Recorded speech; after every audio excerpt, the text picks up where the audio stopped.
کیا آپ نے کبھی سوچا ہے کہ ایک پوری قوم کو اللہ نے بندر کیوں بنا دیا؟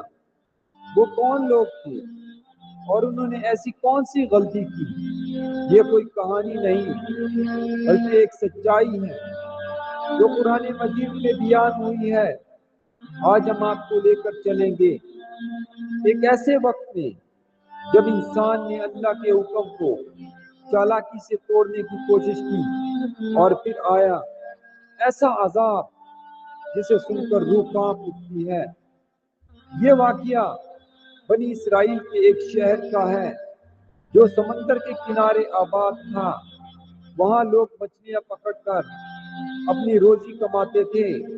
اسی دوران اللہ نے ان کو ایک حکم دیا کہ ہفتے کے دن یعنی سبت کے دن کوئی کام نہیں کرنا، خاص طور پر مچھلیاں نہیں پکڑنی۔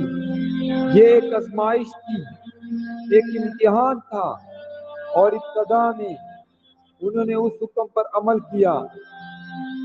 پھر ایک عجیب بات ہونے لگی۔ ہفتے کے دن مچھلیاں پانی کی سطح پر آ جاتی تھی، اتنی زیادہ کہ جیسے سمندر بھر گیا ہو، اور باقی دنوں میں وہ نظر بھی نہیں آتی تھی۔ یہ ایک امتحان تھا۔ لوگ دیکھتے، دل میں خواہش پیدا ہوتی، اور پھر شیطان نے وسوسہ ڈالا۔ انہوں نے کہا ہم سیدھا حکم نہیں توڑیں گے، اور پھر انہوں نے ایک چال چلی۔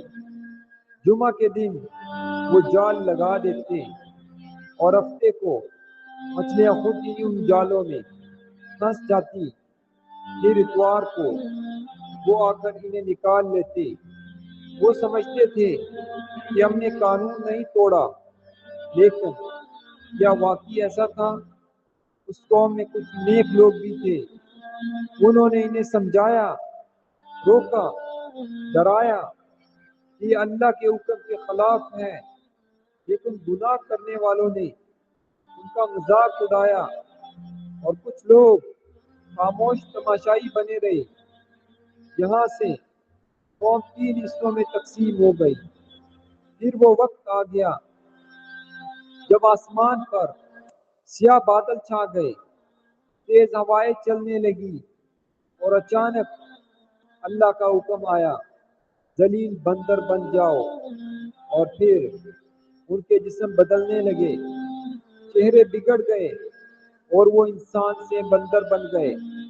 یہ منظر کتنا خوفناک ہوگا۔ یہ عذاب صرف چند دن رہا، پھر وہ سب ہلاک ہو گئے، اور ان کا شہر ویران ہو گیا، خاموش، سنسان، ایک عبرت جو ہمیشہ کے لیے چھوڑ دی گئی۔ یہ واقعہ ہمیں کیا سکھاتا ہے؟ کہ اللہ کے حکم میں چالاکی نہیں چلتی۔ گناہ کو معمولی نہ سمجھے، اور برائی دیکھ کر خاموش نہ رہے۔ اگر آپ کو یہ ویڈیو پسند آئی ہو تو لائک کریں، سبسکرائب کریں، اور اس پیغام کو دوسروں تک ضرور پہنچائیں۔